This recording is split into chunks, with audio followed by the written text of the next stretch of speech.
What's raging, gamers? Welcome to Rage Quit Video Game Talk Show.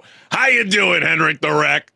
You know me, Chris. It's Wednesday. It's time to rage. I'm a little under the weather, but all that means is that you're going to get bass baritone HenricK today. Yeah, it's hot as shit, man. Oh my gosh, bro. Like, I don't know what the hell's going down in Southern California. It's hot. People are getting sick at the same time. But you the man, you the co-host at the end of the day, HenricK. So we appreciate you joining along for the ride. But we got so much here to discuss on Rage Quit Video Game Talk Show. And we can't thank you, the gamers, for always tuning in live every Wednesday night at 6 p.m. Pacific Standard Time, because without your support, gamers, this show would not be possible. But we always like to start off the show with the bang and show you guys a lot of viral content that is circulating all across the World Wide Web. So let's go ahead and set the tone. So Mario Kart World is the crown jewel of the Nintendo Switch 2, winning over gamers of all ages. And yet, despite logging hundreds of hours in past games,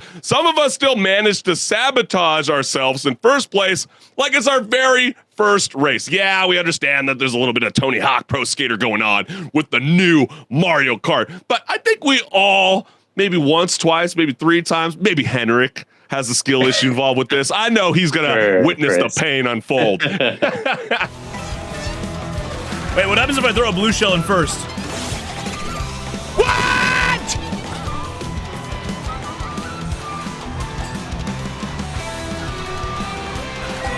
What happens if I shoot myself with a gun? Congratulations, you played yourself. Yeah. You know, would you want to see that changed, or do you like that it stays OG? You know what? Keep it as is. It's funny. You think so? Okay, gotcha. Yeah. All right, let's go into the comments before I start saying what I think, needs to change. Not so much the blue shell, but what I think needs to change with Mario Kart World. But what happens when you throw an item meant for first place while you're in first place? Does it and then acts shocked. So there's over 4,000 likes on it. Some people feel like he's just finessing for clickbait. Do you really I thought that was kind of genuine. It's a brand new game after all. Probably was an unscripted moment. In all actuality, yeah. I think, Mason, you are a hater. Let's go on to the next comment. What would happen if I jumped 600 feet? Well, that would be quite the accomplishment. I don't know what would happen, Chris. You'd probably be an Olympic athlete. You know what I mean? Oh, You'd probably you're be, right. for Team USA in the high jump. You know what I mean? I think that, wow, what an incredible, future you have ahead of you, Don. Oh, yeah, Swan. quite the future. Yeah. And then the app you thought was going to happen. Yeah, I hear you. But you know what? Like, I think the problem with Mario Kart World is right now, and maybe it might get patched, but like, why does it always feel like you never want to be in first place towards the end in lap 3? Like, you always want to be hanging around like second and fourth and then let everybody else just, mazel top him. And then right when you get bounced out, then you try to steal it towards the end. Well, that's when first place is getting targeted the most. Everyone's got items. People are picking up items regularly, including blue shells. You just don't want to necessarily be in first place. Or is that the part of the thrill? To be like, what? Maybe. Challenge me. I dare you. Maybe. But I've also seen plenty of Mario Kart rounds where you're in first place, you got a huge lead, and then all of a sudden you get hit by 3 blue shells in a row and you lose your first place spot. So yeah, that's crazy. Yeah. I know. Hey, not everybody's going to be playing nice in the end. But what's a really cool thing? You don't usually see, governments get involved with video games, and Japan dropped a free Minecraft map that lets you explore their $2 billion underground flood fortress. I mean, it's basically a typhoon fighting Batcave. No, I'm just kidding. But it was built in 2006. It's called G-Cans. It's now your digital playground. You can have some fun with it. So you can flood-proof Tokyo one block at a time, or accidentally turn it into a water park. You get that luxury in video games, right? But let's go ahead and check it out, because it's this is the government, after all, that we're talking about.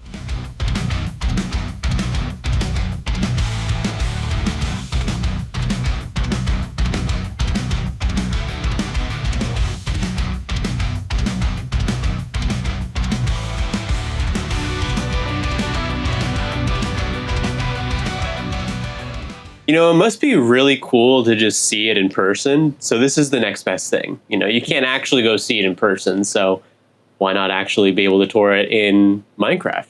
Okay, see, isn't that the exact idea that Epic Games and Disney wanted to partner up with each other so badly so that Disney could, utilize their servers?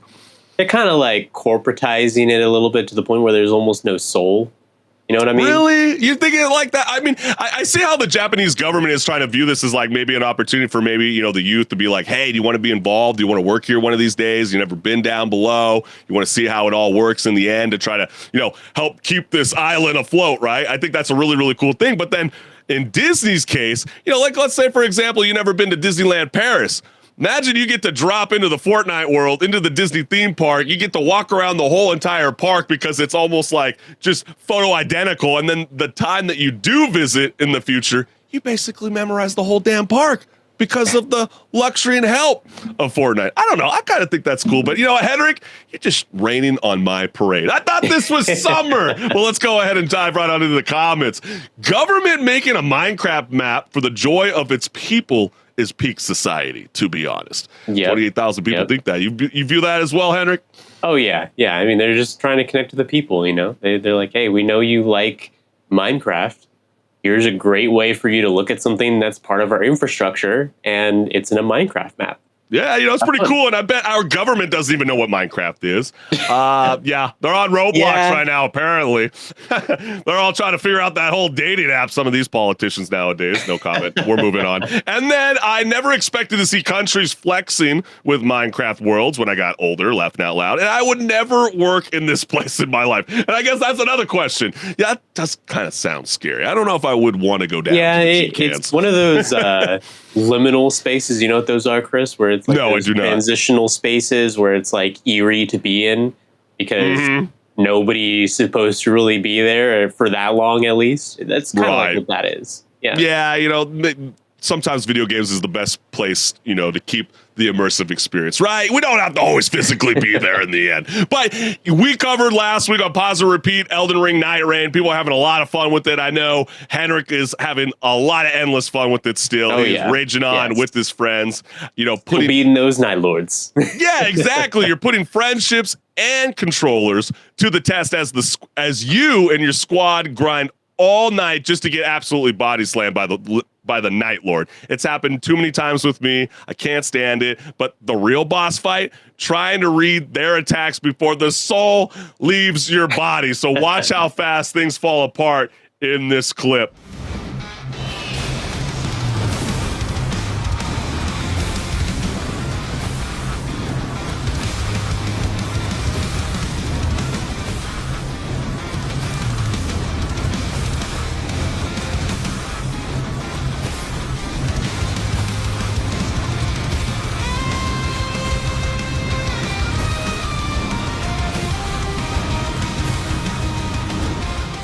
How did I know what it was going to be? That boss, I love that boss. Ground, man. Really, really cool boss. But yeah, it just goes into that like slam, and it sometimes just doesn't want to come out of it. It's like, bro, when am I going to have a chance to attack? Dude?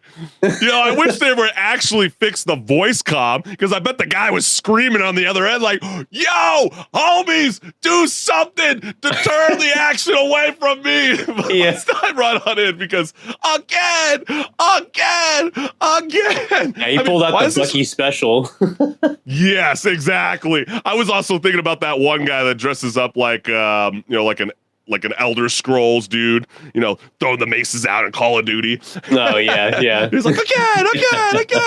What did he do to set the boss off? Yeah, what triggers that, HenricK? Existing. That's what triggers it. Yeah, if he finds the soul, he wants it. And then also, broski, keep holding the ultimate button even after you land. It will keep you and your friends invincible. Not take damage at all for an insane amount of time. Very true. Yes, it does. It's a very good pro tip when you're playing Guardian. Yeah, you don't get to have that old school, GTA 3, R2, L1, R2. Up, down, right, left, up, down. You get the point, fam. We want unlimited ammo. I think that might assist us, with some of these Night Lords nowadays. But then again, modding community on the PC, they got your back, fam. So HenricK the Wreck, are you ready to rock and roll, my friend? Oh, yeah. Let's take that portal into the Pause and Repeat.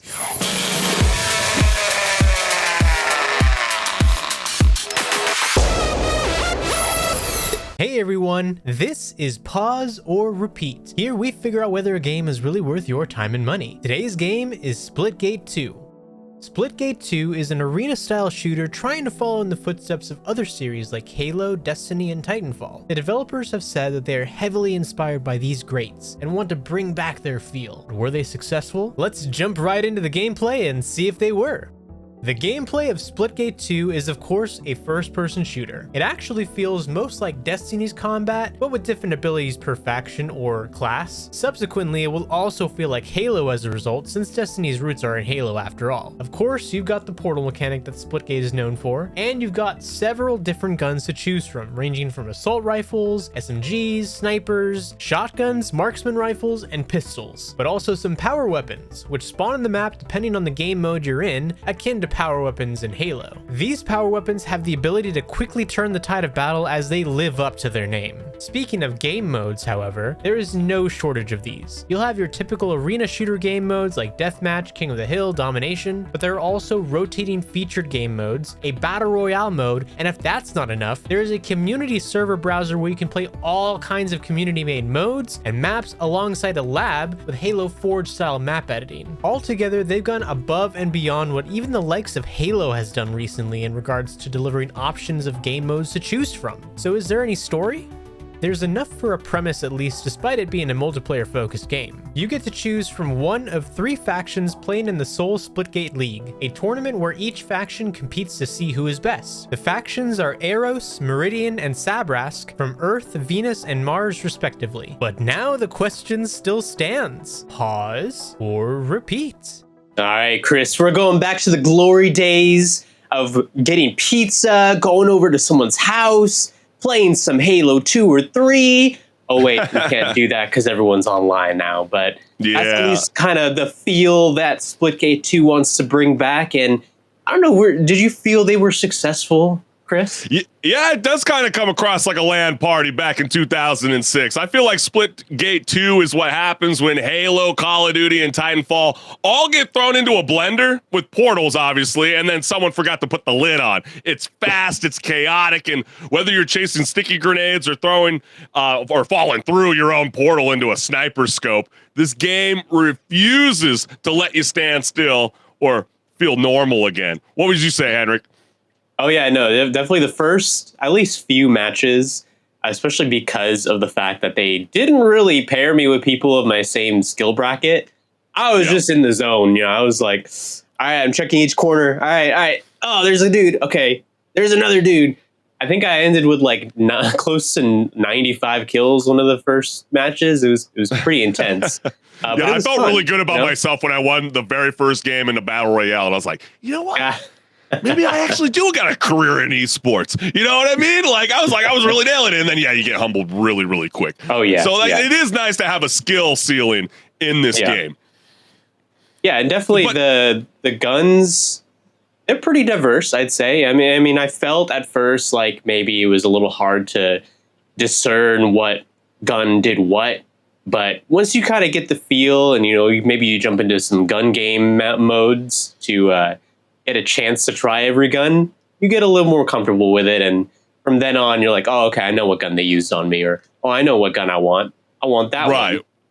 Yeah, absolutely, HenricK. I feel like the gunplay feels like Master Chief went through military training with parkour experts. I mean, the portals aren't just gimmicks. You're going to want to use them. They are the difference between you becoming a highlight reel or what the hell just happened to the other guy that I just eliminated. Because it's really badass. Really it is the deciding factor between what separates the boys from the men.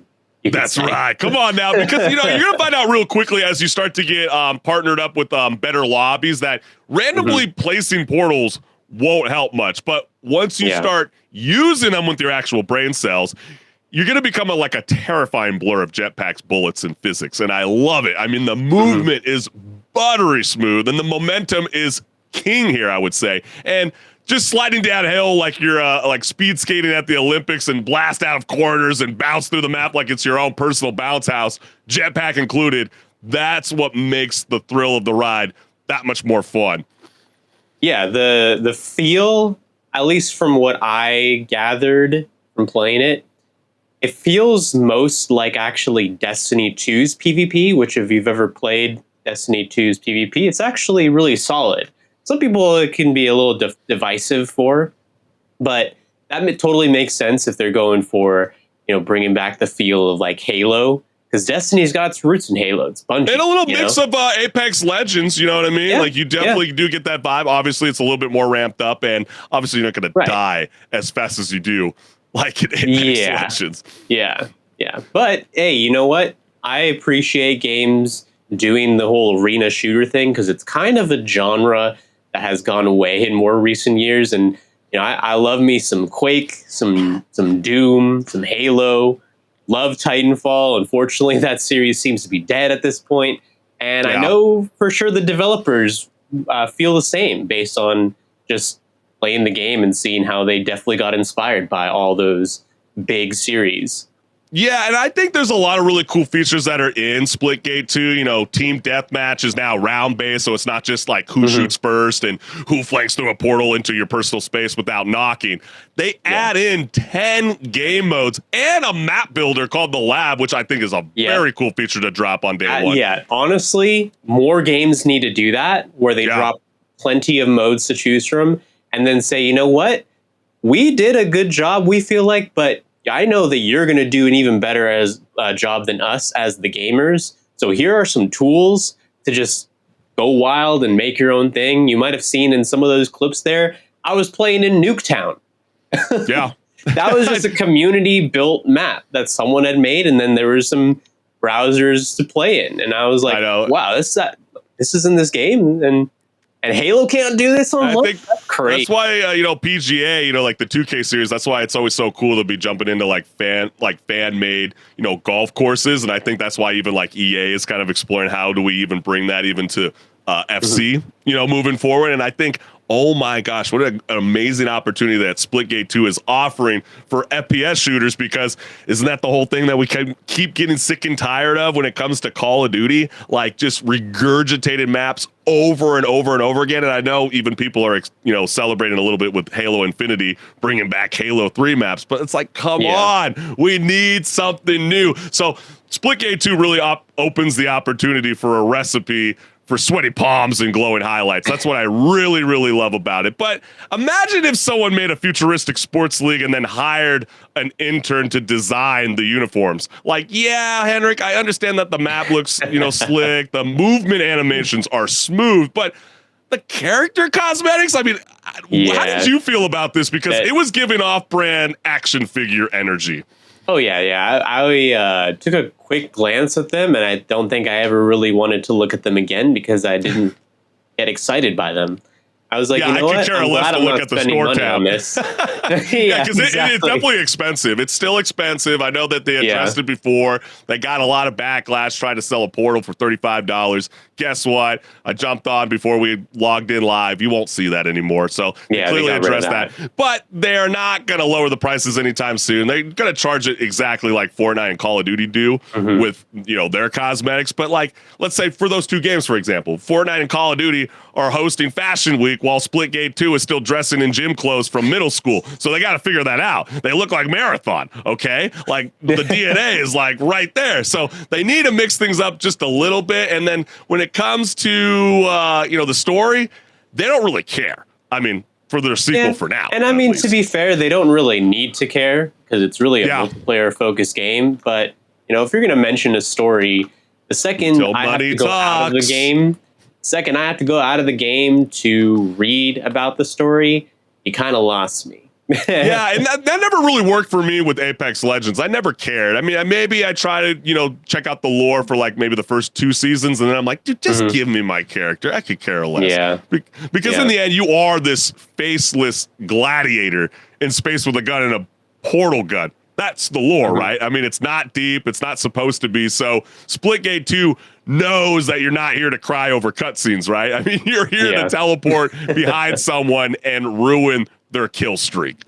Yeah, definitely. And hey, at the end of the day, did you have fun with it, Chris?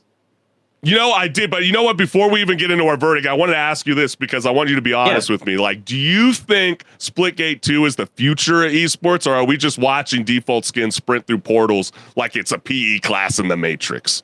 You know, honestly, what makes an esport more than anything else is not the company saying, oh, we're going to make this an esport. It's the community coming together and making it an esport, because without the community, you're never going to have one in the first place. And between the kind of shaky start with some comments from the people behind the game, 1047 games. As well as the cosmetics not really being that alluring, it's going to be a little bit of an uphill battle for them to promote this as an esport. It really is going to be whether or not people really gravitate to it at the end of the day. And I don't think that people have really gravitated to it just yet. Man, well, they're definitely missing out because the movement is so fluid. It might as well qualify as its own beverage. I mean, come on now. You got your own mocktail going on. But I mean, the portals actually make you feel smart. I love that feature, even if you're just accidentally escaping death. We can all admit that, right? But then it may not be the most immersive shooter out there, but it's fun, it's fresh, and worth jumping back into again and again and again, HenricK. So Splitgate 2 is a repeat. What about yourself, HenricK? You know, I'm actually going to throw a curveball your way, Chris. Don't do it. This is a pause for me. Why? Really? Well, I do really enjoy a lot of parts about the game, but funny enough, when I was playing the game, I was like, you know what? This is making me want to go back and play Destiny 2's PvP all over again. What, do you get motion sickness? Do you need to go back to Halo and like slow things down a little bit? Do you not need a sprint button? It's inspired by Destiny, Halo, Titanfall, all that, but it's not got the same identity because of that. And that's why whenever I was like, for example, pulling out the Goliath pistol, I was like, this is literally just a hand cannon from Destiny 2. And if I want a hand cannon, I'd like to have my ace of spades. So you'd like to see them kind of switch things up a little bit when it comes to the weapons, and maybe they might be watching this video now, HenricK. I mean, there's plenty of opportunity for them to develop the game further and bring more people to the fold and maybe make me more interested in continuing to play this game.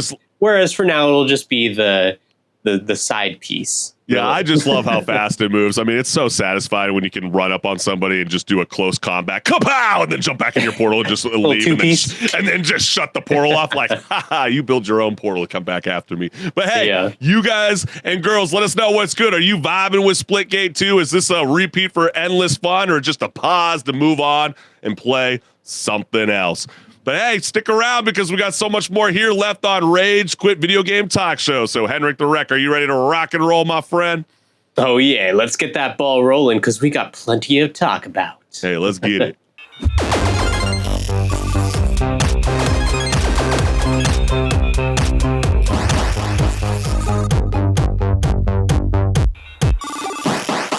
What's good, listeners? Welcome to Patch Notes, where my co-host HenricK the Wreck and I discuss gaming news, industry talk, and so much more. Let's get it. Mindseye, the debut game from Build a Rocket Boy, dropped straight into a crater of negative reviews so fast, even PlayStation started handing out refunds like they were apology letters. When the hell does PlayStation ever do that? So it's not officially delisted yet, but comparisons to the Cyberpunk 2077 are already flying, minus the comeback arc. But let's take a look at some of those glorious glitches that are circulating all across the World Wide Web that helped crash land its rocky launch. Not like that SpaceX, they didn't quite capture that rocket, you know what I mean? It just kind of fell into the ocean and never to be seen again. Thanks, man. Be seeing you.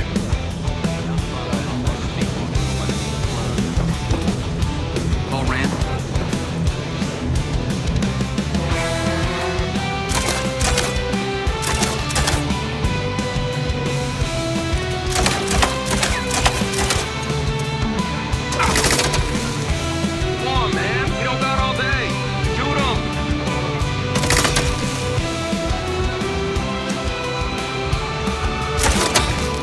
That really does look like the compilation clips of Cyberpunk 2077 at launch on the consoles, minus the massive hype behind it, because this game got hyped.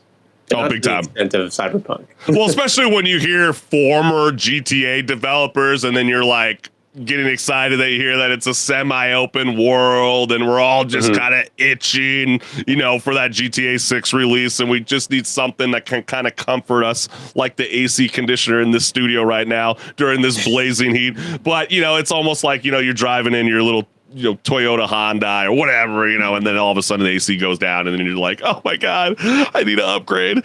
Why am I still riding in a car that's almost 25 years ago with no AC? But let's stop doing, automobile analogies and just jump right on into the video game comments. So the first comment reads, remember guys, every single negative review was paid to be a negative and the game is actually amazing. The creator of the game said so. Yeah, right. What was that all about?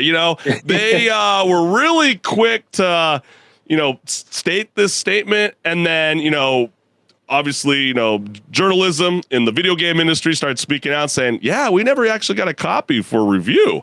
And that was a bit odd. And why was that the case? The people who did get a copy for sponsored streams like Carnage, he got pulled. He was like, oh, I just got an update from them. They are pausing the sponsored stream. That's a first. Yeah, that's definitely interesting. That's for sure. I wonder, if we'll ever find more context to that, situation that unfolded on air. And then the next comment that we hear is, I think we need to retire the idea that there's no such thing as bad press. Well, Yeah, it works in some contexts.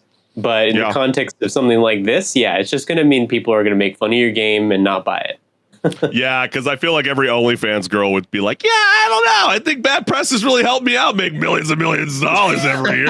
Yeah, there you go. I got to think of a few in my head. Does work. Because there's always going to be people who want to go and, spend money for that, at least. Right. And, you bunch of gooners out there. Oh, my gosh. Yeah. And then I'm looking forward to all the reports about how much of a cluster F the game development was. Yeah, we're going to find out later on. Oh, my gosh, we were in crunch time, this and that.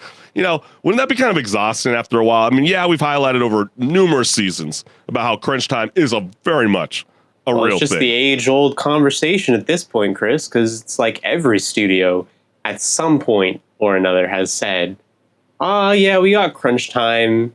It's kind of inevitable. We get close to the launch and we're just not finished. And we're looking at the time frame. We're like, oh, man, we got 3 months left. Yeah. All right, people, you're not leaving the office. We got 70-hour work weeks. Got to finish it. But it's that conversation again about like, where's the vetting? You know what I mean? When you're publishing these games to these outlets, and because I know Steam every once in a while, you come across this situation where, someone downloads this game and then all of a sudden it's just like a hub for malware. You know what I mean? And it's like, that sucks. And so, but then again, you're seeing like PS5 and you go, how does that happen? How do they even go through all the steps to be able to launch this game at, full standard edition price, and then all of a sudden it flops as hard as it did? I mean, at least Cyberpunk 2077 was taken down temporarily on Steam, and then it came back, and then obviously it became its glorious, foundation of a place it is today in Night City. But let's keep it moving. I never got a straight answer for what people saw in this game. Every gameplay I've seen has cringe dialogue and the same boring gameplay. Did you feel the same way? That people saw? People saw the fact that there was GTA developers on the team, and they're like, oh, yes, this is ringing some bells in my ears. I want to be a part of this. Yeah, do we need to stop doing that? Because, I mean, obviously everybody was so excited about Bungie, and then they start working on their glorious project Marathon, and then look what happened now. It's kind of a double-edged sword because, you have certain expectations of big names, like with the Bungie thing, for example. You have the expectation of like, oh, okay, they have a legacy of Destiny being a huge success in live service for however long that's been around. I don't remember at this point, but a long time. And then before that, the whole Halo series that they worked on. And so when you see the name Bungie, you immediately think that. And it's hard to take yourself away from that and be like, wait, let's not get too hyped here because it could still mess things up. Well, it's also when people call for stuff like, hey, I want the Naughty Dog that I grew up with. And you're like, dude, the same team that worked on Crash Bandicoot ain't the same people that did The Last of Us. Okay, so like those silly comparisons get like, they're pretty dumb. And then I just have a quick question. Has there been a single example of quote unquote famous developer of a beloved classic game series leave studio to make their own spiritual successor, end quote, that has turned out not to be a complete dumpster fire? I'm sure there are examples out there. I mean, I can't really think of one off the top of my head. Come on, chat. Where are you, chat? But I know that there were some Blizzard employees that left to go make their own studio pretty recently, and they actually put out trailers. I mean, the games are not out from what they're working on, but it seems pretty promising from what they've shown.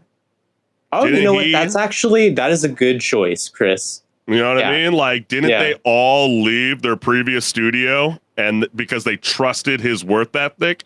Yeah. And that's how we are able to get Death Stranding 2 on the beach coming real soon. I don't know. That's the one that pops in mind. I could be totally wrong. But then that's a great example.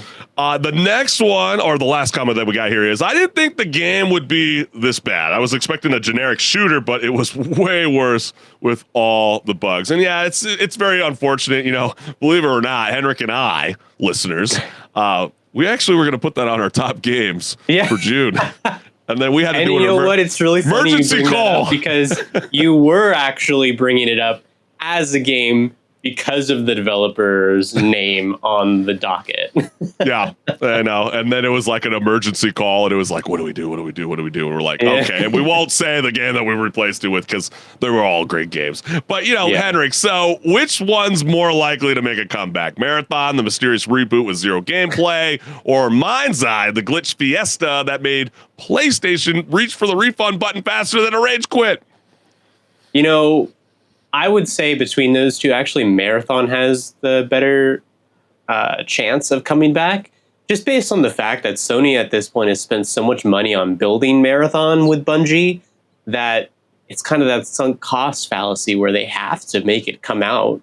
Even if they got delayed for another 2 years, they're going to probably want to put it out. Well, it's pausing definitely, and we definitely predicted that about 2 episodes back. So, yeah, I mean, that doesn't surprise anybody. And, like, right now, Mindseye has a Metacritic score of just 37 based on 8 critic reviews that have come out so far. So that's enough to make it, like, the most poorly received game of 2025 so far. And you know what, HenricK? Can you even guess the game that's even worse than that? Or actually, maybe that's a bad thing, because then all of a sudden we're clouding other games that maybe don't deserve that. We won't go there. But it was Ambulance. Anyways. It was Ambulance Life, a paramedic simulator. Yeah, I hadn't even heard about it. So yeah, so there you go. And so Mindseye is the first game from the studio Build a Rocket Boy, which was founded by former GTA producer Leslie Benzie. And, you know, obviously the co-CEO Mark Gahard accused the critics of being paid off by other studios to, quote unquote, trash the game. And that was such a funny argument. Like, yeah, other studios paid people to trash you. Come on, man. How outlandish does that really sound like? Isn't that why it's so important that before games get released, you do play test? So these kind of situations don't occur. Yeah, exactly. Yeah, it's pretty wild. Yeah, I mean, it remains to be seen, you know, if any storefronts outright delist the game, you know, as we keep referencing Cyberpunk 2077 had that similar backlash when it overcame its own performance issues in the past. But, you know, the damage to its reputation wasn't done. You know, they were able to make a DLC and obviously a new sequel that's in the works. So that's really, really exciting. But yeah, you know, it's unfortunate. You, the gamers, do you see Mindseye making a comeback? Or do you just see, like, you know, it's time for the studio just to move on, regurgitate itself, you know, whatever they got to do, pop a tum, you're not feeling well, and then go along with your way and make something glorious in the end? Because nobody wants to see the studio shut down. It's just an unfortunate situation, but come on, man, got to do better, because if you failed second time, I'm coming after your ass, Rocket Boy. But all right, let's start to switch the tone, HenricK the Rex. So break it down. Obsidian's anti-capitalist RPG, The Outer Worlds 2, just became Xbox's first $80 quote unquote standard game. Yeah. Ironic, considering it's basically a game about hating that exact kind of move. It's anti-capitalist altogether.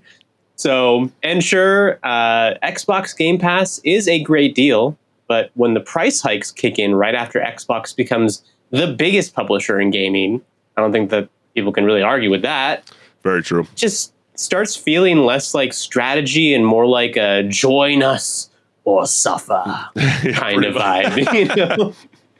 So let's not forget, it wasn't Xbox that kicked off this $80 era. It's Nintendo that kicked it off with their Switch 2 pricing games at $80 to $90, depending on whether it's digital or physical.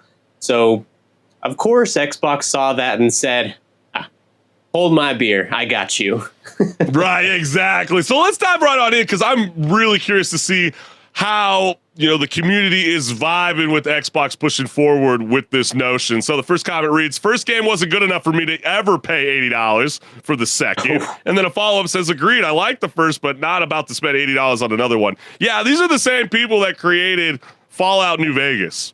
I love and Fallout Avowed New Vegas. From this year. Exactly. And so with that being said, obviously they're utilizing their leverage from previous games to justify this to be an $80 push. After we now just saw Borderlands 4, with a lot of the community backlash all around the world, they just announced that they're actually going to be pricing the game at $70. But I kind of feel like they're doing this as a marketing push to keep it at $80 because it is a day one release on the Xbox Game Pass. And I feel like that is, it's going to make you want to go $12.99 a month to jump into the game if you're not crazy about owning that physical copy release. What do you think about all this, Henrik? It also feels odd to price it at $80 because the first game was actually $30. And yeah, the first game didn't come out in the last couple of years. So, $30 is still maybe a little bit on the higher end when it came to games. See, I had no idea. $30 at the time? But yes, wow. $30 is how much you were spending to play the first game. So to jump from 30 to 80 for the sequel, that is more than double jump right there. Yeah, that's insane. And then you get comments like this. I'm never paying that much for a game, especially when they will be at least 50% off after release. Yeah, that's kind of how I roll. Or it'll show up in humble choice like the first game did. That's how I got it. There you go. And then AAA games have gotten way too big with too many employees and too long development cycles. I believe reducing scope a bit and not increasing prices would result in better profitability. Would Claire Obscure Expedition 33 be a nice example of what this gentleman or gal is saying on the other end of the Reddit thread? Yeah. It is the whole thing of there's sometimes just too many chefs in the kitchen coming up with ideas of like, oh, we got to do this. No, we got to do this, though. Oh, yeah, you're right. And then another person comes in. No, you know what? You're both wrong. We got to do this. We got to do this first. That's so funny that you're saying the chef analogy, because I always laugh when like you receive a plate, your dinner plate, and you haven't even taken a bite, and you're already throwing salt and pepper on it. Like, what are we doing? Like, what are we doing? Like, you don't think that stuff is already on it already? Oh, you didn't even taste it to see if you need it. That stuff just drives me nuts. And then I'm not sure how this one game is, quote unquote, obvious marketing push for Game Pass when literally every first party Microsoft title is always on Game Pass day one. Yeah, I mean, I definitely feel like it's an obvious marketing push. I mean, do you really want to pay $80 or would you rather do $12.99 a month? That is the whole argument that they really want with the games that are showing up on Game Pass day one. Like, hey, you could buy it full price, or you could just buy Game Pass and play it as part of the subscription. And you have a bunch of other stuff. Like, will this eventually start to hurt Microsoft? Because, what happens if the game becomes like a total dud? With like reviews, you know what I mean? Like, I'm not saying review bombs. I'm talking like people coming in with, they're just like, wow, I just was not impressed. And for the price tag, I don't like it. Like, will that hamper, them even wanting to continue this trend moving forward? Or are they just going to be we're going to. It could, especially considering that when you see a game priced at $80 or even 60 or 70, I'll go as far as say that, you kind of get this feeling of like, okay, if I'm paying this much for the game, it has to be a premium experience that delivers on that price tag. And if it's a game that is maybe double A, maybe you can get away with it. Indie games, definitely not. This one, don't really know whether it is a triple A game or not. They really want to say it is, but we won't really know until we try it, right? HenricK, it's a triple Z game. Okay, get it right, get it tight. And then anchoring, create a higher value of item that psychologically pushes people to the subscription because I'm getting so much value here. Yeah, I mean, that's how it rolls, right? I mean, we all got suckered into Netflix, almost 15 years ago, paying $7.99, and look at us today in the year 2025 paying $17.99 a month. It's just like, I love YouTube TV. It's great, but like 5 years ago, it was like $63.99, and then now we're at like $76 a month. That's where they sucker you in. I mean, wasn't it like we always loved to say back in the day, oh, I can't wait to cut the cable. Can't wait to cut the cable. And then all of a sudden we did, and now we have something that's worse. Yeah. And then you almost like want the federal government to get involved and just really tackle this. But then again, maybe it might not be smart to have the government in everything in our everyday lives. And then The Outer Worlds is not a AAA title. So like clearly there are some mixed reactions when it comes to the Outer Worlds sequel. And is it really worth the $80, or is Xbox just cranking up prices to hurt us into Game Pass because gamers are either calling it a smart move or grabbing their pitchforks, HenricK? Yeah, it's a whole marketing push for Game Pass because that's their supposed moneymaker. And I do believe that they make money off of it because think about it. Every company wants to put out subscriptions nowadays because they make money. Yeah. Like, what other reason would they want subscriptions other than it's making them money? Yeah, that's the idea. You build up the base, then the price of the Xbox Game Pass will go up. That's the entire point of a subscription service. Or people right? just forget that they have it and they're just paying that recurring payment, and Xbox is cashing out on it. I think that's like a tiny part of it. That's definitely a real thing for sure. But like the whole idea is like they start off with like a cheap entry point. It gets you all excited. Like, ooh, I think I'm going to switch my internet provider because this is going to provide me the next best opportunity because I'm just looking at, the price tag. And then you start to read all the hidden print, and then, you got to protect yourself in the end. But like, obviously I referenced Netflix as an example. It's no different than, let's say, Disney Plus, HelloFresh, Spotify, Amazon Prime. Yeah.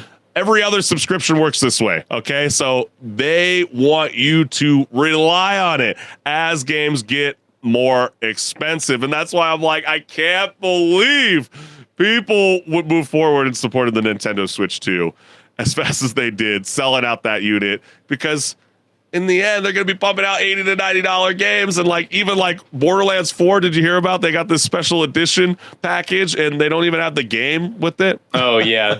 Yeah. Like, and I what? mean, it kind of makes some sense because a lot of times people buy the collector's edition and they already have the game. But at the same time, $150. Man, when you paid $150, you got the game with it, HenricK. Yeah, exactly. Man. Let's not make that. Let's not normalize that. But hey, do you guys vibing with like the Outer Worlds 2? Do you feel like this is a game that deserves to be priced as every other AAA title that's being released moving forward? Yeah, this is the reality. I mean, again, Xbox was the first people to move us from $60 to $70, and then Nintendo started the surge. And then let's also not forget, HenricK, everybody's waiting on Rockstar to release the price of Grand Theft Auto 6. And if it truly gets to $100, then we're really in a conundrum. We should all be panicking. And as much as I'm really excited to check it out, I'm also very nervous about where the future of gaming is going to be heading. But let us know. Should we be skeptical? Should we be excited? Let us know what's good. But let's start to switch some gears because, wow, what a time to be alive in the USA. Because in Hong Kong, just downloading a mobile game about fighting a communist regime could now land you in hot water. Police are warning players to delete Reversed Front Bonfire or face punishment under national security laws. I didn't even know about this game until the BBC started reporting about it. And also the developers are claiming that thank you, the People's Republic of China, for giving us amazing publicity. Yep, a game where you can literally choose sides is now banned for letting you choose the wrong one. Yeah, you can play as a communist in this game. And when governments start telling you what games you're allowed to play, you have to ask yourself, is this about security or control? And so let's see how gamers around the world. Yeah, exactly. Let's see how gamers around the world are reacting. So the first comment that we got here is, players can pledge allegiance to Taiwan, Hong Kong, Mongolia, Tibet, Uyghurs, among other options to overthrow the communist regime. Quote unquote, this is on their website. In a line on the game's website, it stated that it was a work of nonfiction, adding that any similarity to the actual agencies, policies, or ethnic groups of the PRC in this game is intentional. Laughing out loud, Taiwanese developers, by the way. So they're also trolling them. They're like, yeah, we're going to call it nonfiction, but yeah, we're also trying to make a political statement out of this game. Like, yeah, and it is a weird thing, the way that the mainland China views all those smaller countries out there that they quote unquote used to own. And I say quote unquote because they believe that they still own those countries. Well, especially when you get their mantra.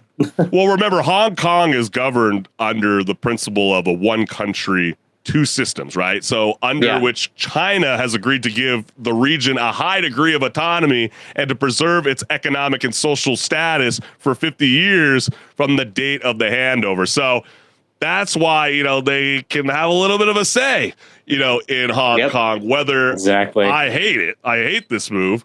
And I say the rest of the world definitely should be, looking at China go, what the hell are you guys doing? This is crazy. And it's news like this that can make me appreciate that I live in a country where the government doesn't care what games I play, what books I read, and what movies I watch. I often take that for granted, but it's something to be grateful for. Yeah, we're very lucky to be, in a country where we get to watch things online that sometimes we wish didn't show up on our feed, right?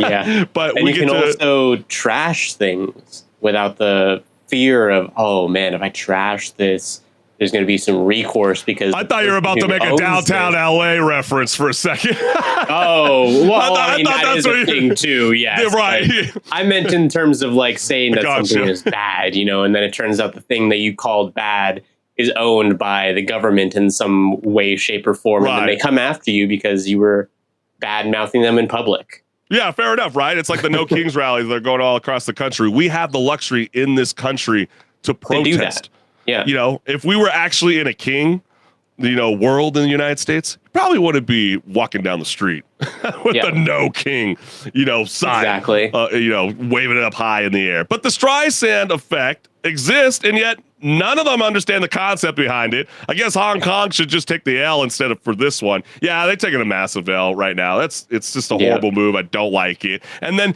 this is an expected and typical weak response from the country known for harassing neighboring countries and their atrocities against Uyghurs. And when you get this upset over a mobile game, it's only more telling how wrong your country's positions are. And yeah, we've covered it over the last year.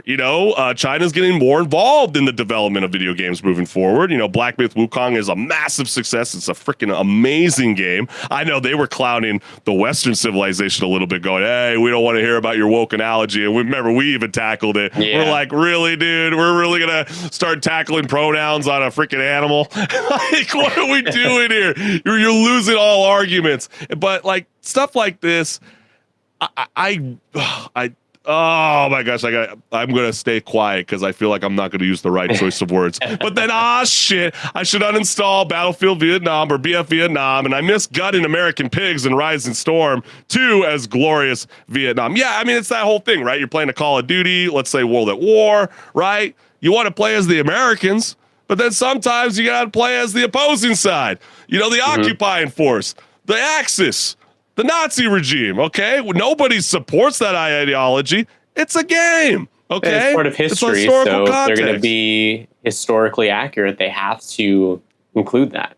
There are plenty of video games that highlight the United States in a very negative setting as well. And so, just because a government doesn't like, how they are showcasing it, that's not cool. And that's why we are very, very blessed to live in a place where we have, the freedom of the press. And the last comment that we got here is a hilarious thing that needs to be pointed out is that this Wafu Gotcha game, they didn't have to make the CPC Wafus this hot, but they did. Like, step on me, mommy, goddamn. Like, dude, this guy, I can't believe I just read that out loud on air. But Reddit appears to be auto-removing comments and posts with this links to this game. I took out the link and commented it, and it worked. So that's, what's that all about, Reddit? I haven't really tested that out yet, but if that's really the case, that's kind of wild. I mean, why would, Reddit feel like they need to do that as well?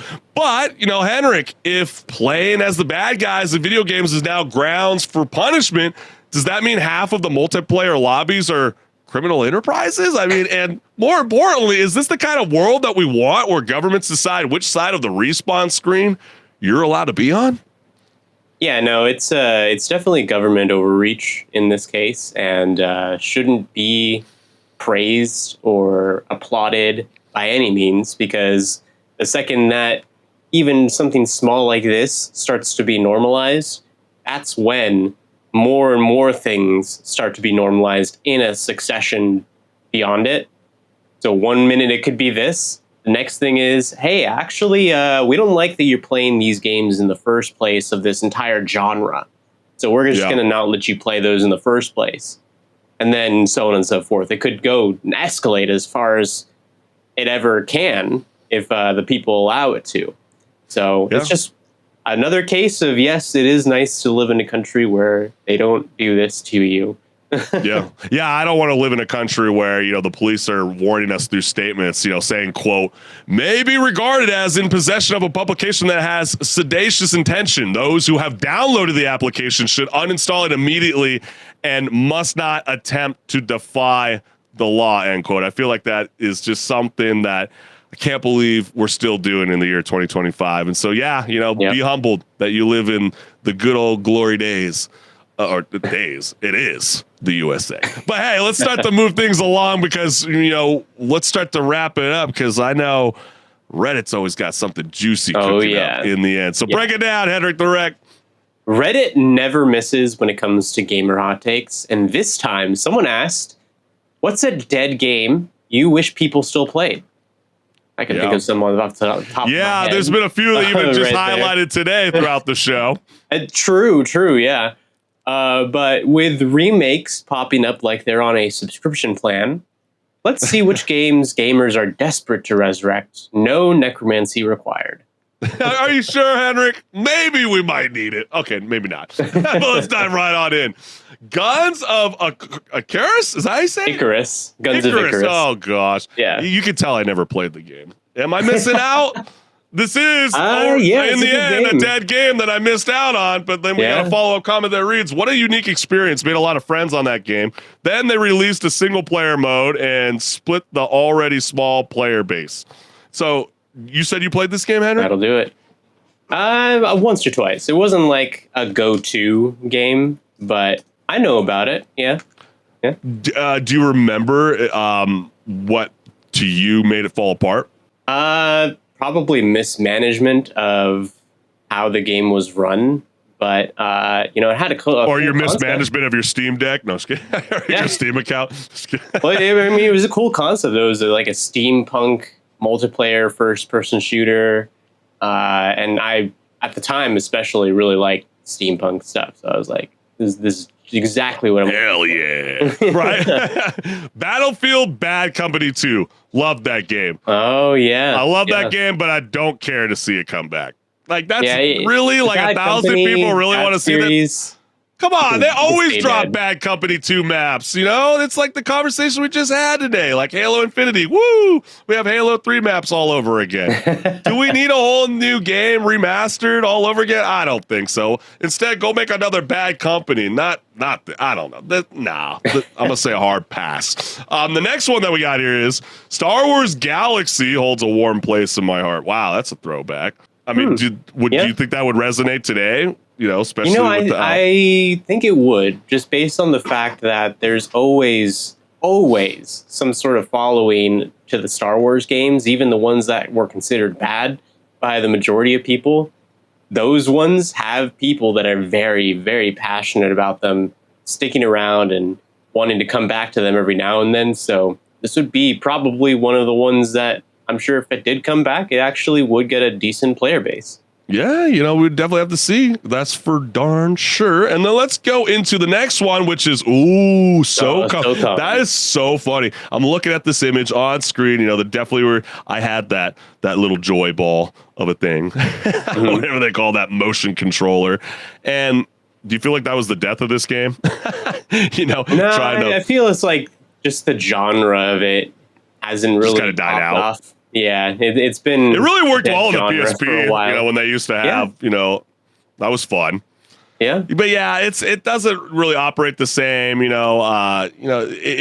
would be kind of cool to kind of get a little bit of that, Metal Gear Solid, Snake Eater kind of vibes with SOCOM, and then maybe make it into an online experience where it is, maybe like a Helldivers-esque. Maybe that might be kind of cool, kind of like what they're doing. Maybe that would be a fun way to revamp it. But yeah, man, that's a throwback. That's for darn sure. And then Gotham City Imposters. I never played it. Never played this one. Okay. Yeah. It was a very quirky kind of shooter, I believe it was. A shooter. Very quirky game, though. Also a hidden gem, I would say, for sure. And I think this got popular on the Xbox, I believe, if I'm not mistaken. Yeah, and I'm sure that it would garner some attention if it came back, because people talk very, very highly of this game when they bring it up in conversation. Well, you're going to have to convince James Gunn, because it seems like he has a lot of say in whether, his DC universe wants to stay afloat with Gotham City Imposters. It's got to match up. But hey, who they hired or casted for, Clayface, man, he looks promising. He looks just like the guy from the comic books. And then the last one that we got here is Tom Clancy's Rainbow Six Vegas. I was trying to explain this game to a college-age buddy of mine and who plays Siege. How could you go from Vegas with all of its customizations and game modes, even the ability to use a camera on your console to put it on your face, on your character, to the modern quote-unquote hero shooters? But HenricK, what was your thought on this? Well, it's never coming back as long as Siege is around, because that's what's making them money in that IP, and they're not wanting to do anything else. Yeah. It's just the reality of it. Yeah, this will never see the light of day. You know what I mean? Yeah, you're absolutely right. But hey, sometimes we can always reminisce. I mean, in the end, this is a question that was asked, what would you like to see resurrect? And so, HenricK, what's a dead game that you would like to bring back to life faster than a developer announces a remaster no one asked for? Okay? Like, what is that game? I'm going to go back to the 90s with this one. You went really far back. Computer game called Tribes 2. Or I guess Star Siege Tribes 2. Actually, no, I think it was just Tribes 2. But that game was so much fun growing up to play on the computer. And they've tried to bring back Tribes every now and then. I believe it's Hi-Rez that is now the umbrella company that owns that IP. And when they tried to do Tribes 3 last year, I believe it was, didn't go well. Because they can't handle that IP properly. It is just, I think now they're doing another game called Dead Zone Rogue, and I just don't have an interest in playing that because I know that eventually it's going to shut down, and it already doesn't seem finished. So why spend the $25 to play a game that's not finished, right? Does it struggle with like a retention, for gamers, or is it like actually? I would say probably that's part of why it hasn't come back, just because it's in a genre that's very niche of like a shooter genre. It's what they call the Z-axis shooters, because everyone has a jump pack to, fly. And also there's a ski mechanic. So when you're up in the sky and you come down to like a ridge, if there's a slope, you can activate your skis and get momentum to go faster. And then you can even ramp yourself and go even further. So it's just like movement is a really integral part of it, but it has a very high skill ceiling and a very high skill floor to begin with. So it's hard to get into it as well.